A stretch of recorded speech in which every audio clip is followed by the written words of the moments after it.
Olá, olá! Seja bem-vindo de volta! Meu nome é Bárbara Caena, mas você pode me chamar de Babi. Eu sou planejadora financeira e aqui neste canal a gente fala sobre muito mais do que números quando o assunto é finanças. Hoje a gente vai tratar de um assunto muito especial que tem a ver com os nossos traços de personalidade e como eles influenciam na nossa tomada de decisão financeira. Você já reparou que tem gente que ganha exatamente o mesmo salário, mas tem uma vida financeira completamente diferente uma da outra? Pois é, isso é porque quando a gente lida com dinheiro tem uma série de fatores aí envolvidos na nossa tomada de decisão. Um desses fatores é a nossa personalidade. E hoje a gente vai se basear num estudo chamado Big Five, que foi feito aí por psicólogos durante décadas, para entender quais são os traços mais dominantes da nossa personalidade. E claro, aqui a gente vai aplicar esses traços à nossa vida e à nossa relação com o dinheiro, certo? A teoria do Big Five identificou 5 traços dominantes de personalidade. São eles: a conscienciosidade, a abertura a novas experiências, o neuroticismo, a extroversão e a amabilidade. Vamos falar um pouquinho sobre cada um deles? A conscienciosidade é o traço da organização. Adivinha quem tem esse traço como um dos principais na sua personalidade? Pois é, a pessoa altamente conscienciosa, ela tem uma tendência a ter mais facilidade com assuntos relacionados à organização e ao planejamento. Então essas pessoas geralmente já têm o hábito de poupar, já sabem mais ou menos como que está a sua vida financeira, geralmente tomam boas decisões com relação a isso, baseando-se mais em necessidades de segurança e de organização mesmo, né? Essas são as pessoas que tendem a ter mais facilidade com o planejamento financeiro. Mas, como nem tudo são rosas, existem também as dificuldades de cada um desses traços, né?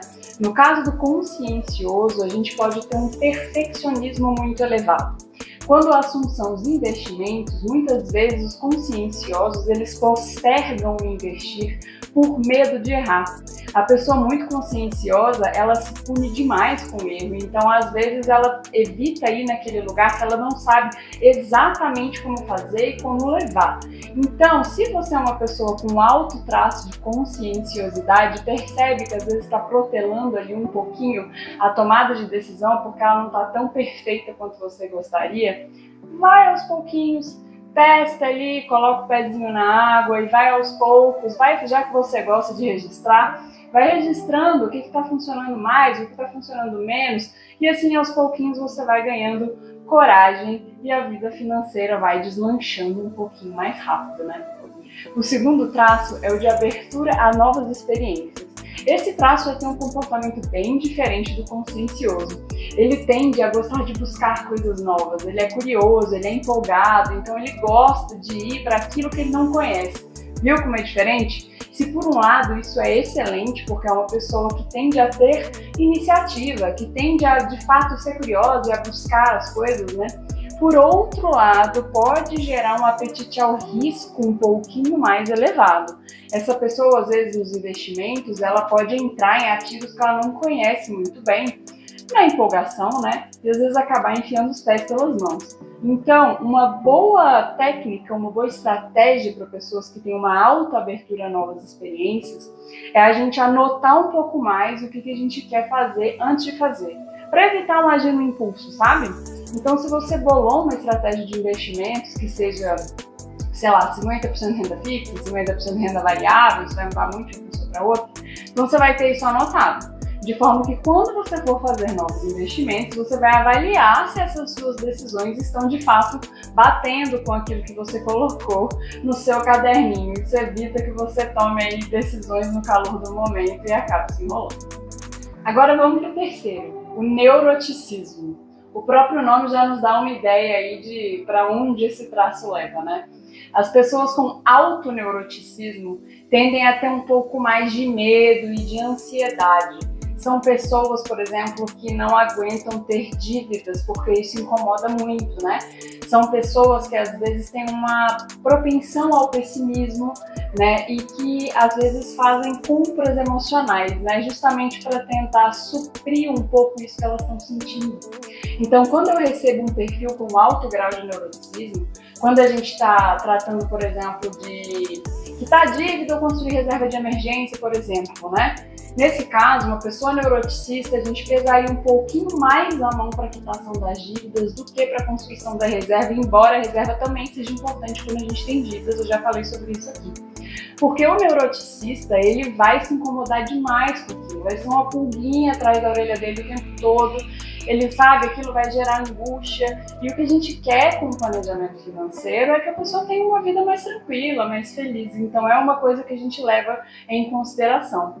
E para incentivar esse neuroticista a investir, muitas vezes a gente vai ter um perfil de risco um pouco mais baixo, né? Talvez seja uma pessoa que não aguente muito as oscilações, que venha vender ativos porque vê que eles estão caindo. Então a gente realmente precisa trabalhar esse apetite ao risco aos pouquinhos, a gente precisa preparar essa pessoa para isso. Então é muito relevante quando a gente tem esse tipo de traço, analisar a velocidade das coisas. O nosso quarto perfil é o extrovertido.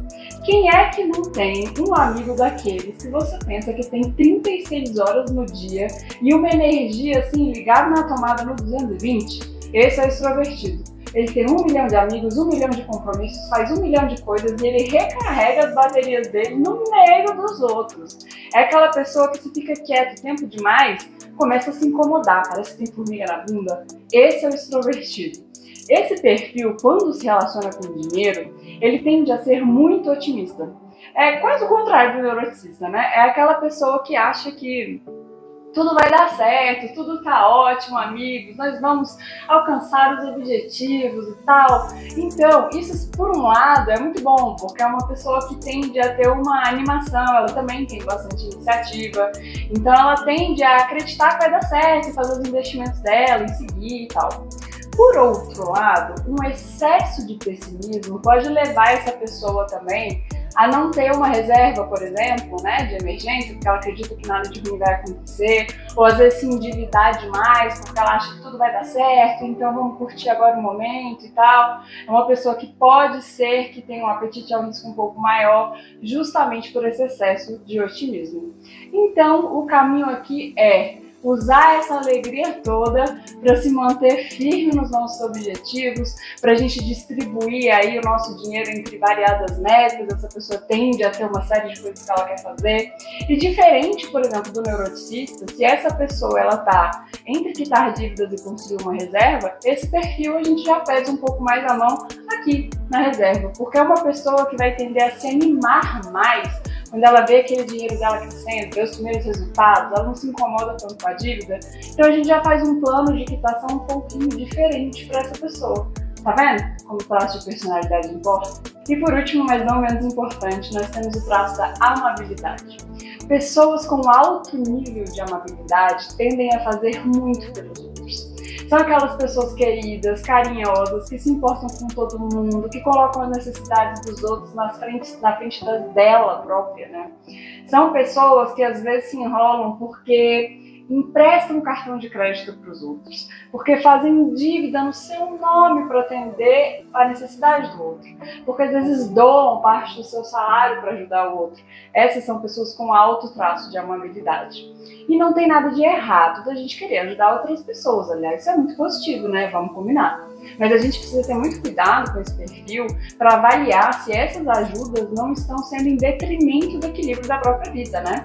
Eu não posso doar uma parte do meu salário para alguém se eu vou sentir falta disso, se eu vou precisar disso para quitar uma dívida própria minha, por exemplo, né? Então esse perfil, ele tem que de fato ter um bom controle do seu fluxo de caixa, ele precisa entender quais são as suas reais possibilidades de ajudar e eventualmente colocar até um orçamento fixo para isso, né? Às vezes uma pessoa com alto traço de amabilidade, que tem uma família com mais necessidades financeiras, que às vezes ele consegue ajudar e essa família não está conseguindo arcar, então ele pode se propor a fazer essa ajuda sempre, todos os meses, mas ele precisa ter um limite bem claro, tá? Para ele não se enrolar e não meter os pés pelas mãos e não acabar tendo problemas para ajudar os outros. Entendeu? Cada um dos perfis aí mais ou menos. Agora, ninguém é um perfil só, né? A gente tem uma série de combinações possíveis aí. E às vezes essas combinações geram até dificuldades na gente, né? Porque se uma pessoa, ela tem, por exemplo, um traço de extroversão muito forte, junto com um certo neuroticismo, isso acontece, pode ser que essa pessoa viva assim um cabo de guerra, porque ela vai querer fazer e realizar muitas coisas, mas ao mesmo tempo isso pode vir com um certo medo daquilo não dar certo, e aí cada dia ela vai estar se sentindo de um jeito diferente. Isso acontece, né? Nós não somos iguais todos os dias, nós temos nossas contradições. Esse é o mal e a beleza do ser humano.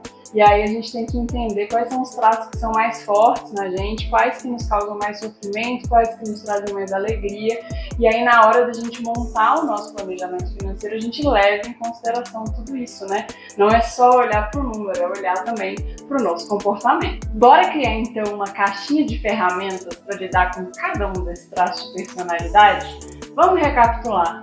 Consciencioso. Meu amor, entenda que feito é melhor do que perfeito. Automatize seus investimentos se for o caso para evitar que você fique protelando ali à procura de uma perfeição que não existe. Você que tem abertura a novas experiências, que tal a gente criar uma regrinha aí de 80-20? 20% para a gente explorar aí por aí as nossas possibilidades e 80% onde a gente mantém aí um pouco mais de estabilidade na nossa vida para não ficar doido. Quem sabe a gente não pode escrever isso para tentar se lembrar na hora de tomar as decisões, né? Neuroticista, para você, um protocolo antipânico, tá? Vamos sempre ter reserva de emergência, vamos devagar com as coisas para a gente não surtar e agir por impulso, e vamos deixar a fatura do cartão aí em débito automático para a gente evitar de deixar de pagar umas comprinhas que a gente fez e não quis olhar e acabar entrando no rotativo do cartão.